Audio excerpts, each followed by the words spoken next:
Gawa naman po tayo ng simple French toast.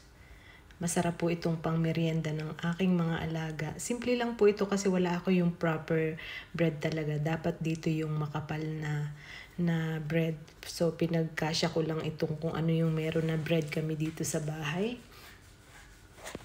So ito po is 1 egg, vanilla, tapos gatas. Tapos yung nilagyan ko siya ng sugar. Batihin nyo lang mabuti. Tapos ididip nyo dyan yung sliced bread. Tapos lagyan nyo ng kaunting